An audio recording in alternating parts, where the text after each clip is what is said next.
with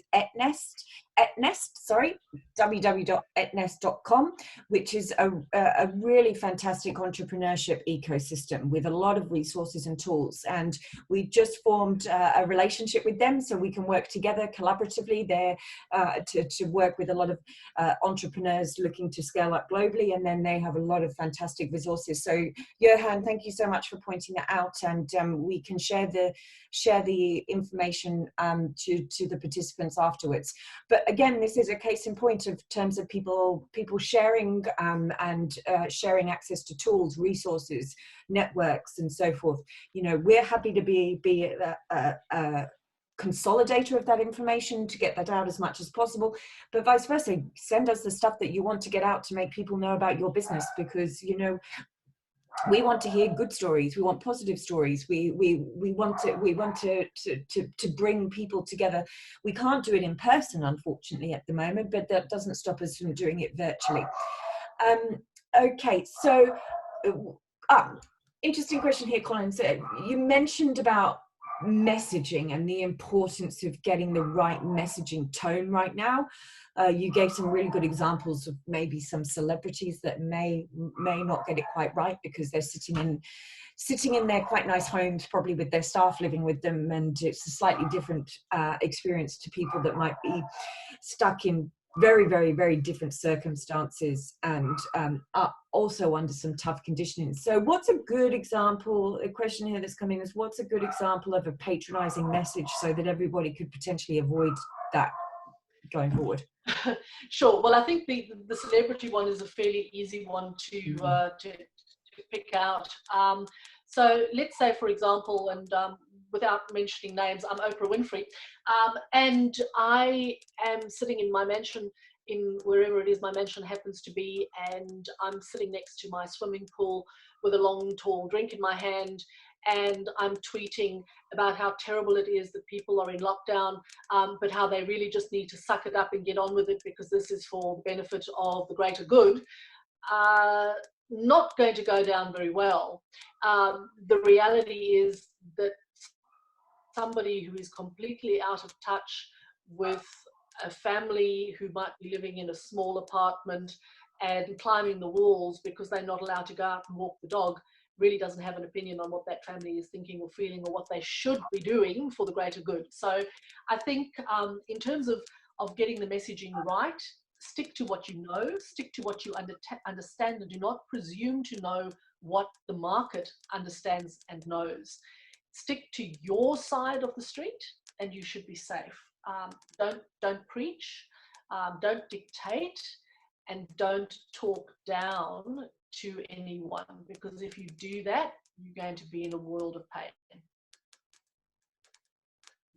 Thank you. That's really useful. My dog seems to have literally now exhausted her barking capabilities at probably an unimaginable person. Quite unbelievable how high pitched she can be. So yeah, I'm hoping it didn't get picked up for everybody on the other end of this. Although it's becoming the new norm to have meetings with kids wandering around and all sorts of things. So, you know, we're all adapting to that reality.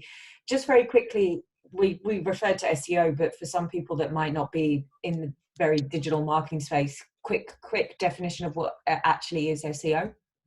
Search engine optimization, which means quite simply how you are found in this massive World Wide Web, driving traffic to your website by making connections through others.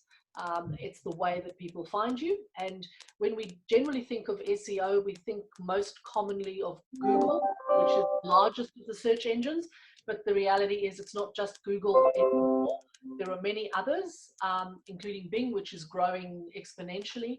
So when you are driving that traffic to your site, you need to be very sure that you've covered all your bases and you are making as many connections as possible with others so that the collections lead to your website.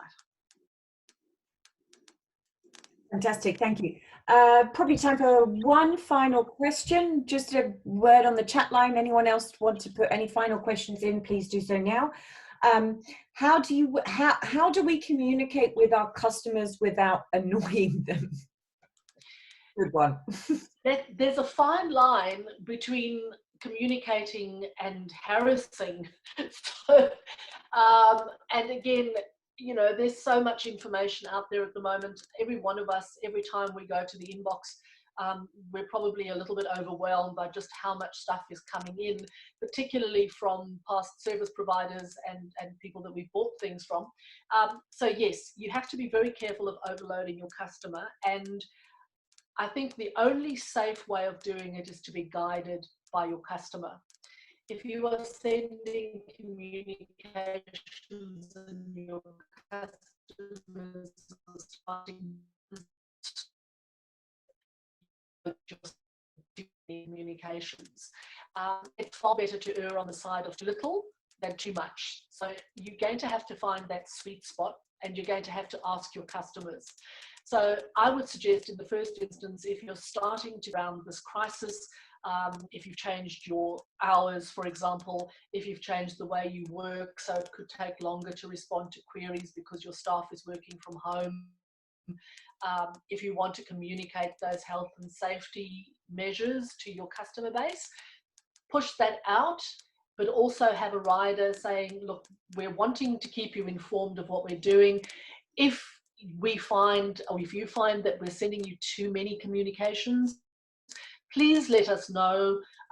It's not our intention to flood your inbox, and we will cut back. So ask your market, ask them what they want, what they can sustain.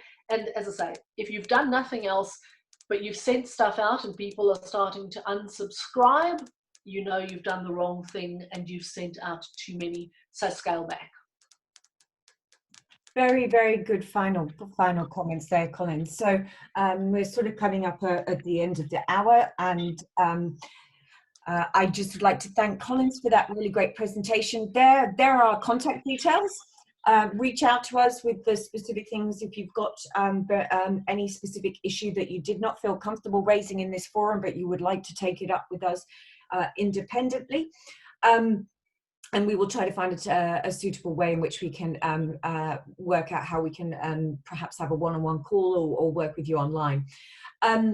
We're still working on fast-tracking getting our online mentoring service out to everybody. This will allow businesses to check in one-on-one with an international trade business expert, and you will be able to use this technology to track and monitor specific goals that you need to respond to in a 4-month or 6-month period, whilst accessing our free experts to do that. We'll be in touch with you very shortly on that. Now, next week we originally had scheduled for the topic, we were going to cover finding new ways to reach customers, but we've had a bit of feedback that it might be quite important actually to fast track up the financial health check session, particularly because, you know, a lot of businesses are in this, you know, period. We're all facing this cash flow management, looking at cash flow in the short, medium, long term, then looking at how you can apply business stimulus packages in the most sensible way. So we decided that we would fast track that up to next week instead, because that's quite important. I'll update that all in the system. It doesn't change the timing or anything in terms of when we run these. It's just going to be a different topic, and we're going to have experts from Canada and the United States presenting in on this. Both of them have spent their entire careers working in international trade financing. So it'd be really great to be able to get them involved in this.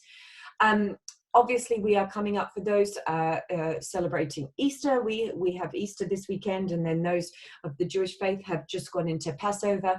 So on that note, I wish your friends and your family that are celebrating Passover and Easter, we and Collins and the entire GTPA wish that you stay safe, you stay at home, you can celebrate and participate in online, and so we obviously encourage that as much as possible.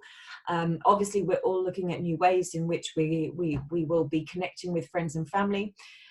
We want you to do it in a safe and sound way, and try to be as positive as we possibly can. And on that note, my dog has just come up to say, yeah, I'm really fed up with you now. So I might wrap the call up and attend to her very needy needs. Colin's final thoughts? Thanks, Lisa. Yes, just echoing the good wishes for the coming period. If you are celebrating Easter, please do so in peace, and do so with your family quietly behind your own doors, or very loudly behind your own doors for that matter. And maybe share it on social media so that people can see you celebrating behind your closed doors. If you are of the Jewish faith, Chag Sameach, and have a joyous Passover. And that's pretty much all there is to say. So thank you very much for joining us today, and we look forward to your virtual company at the next session. Thank you so much, Collins. Thank you, everybody. Please take care. Thank you. Bye.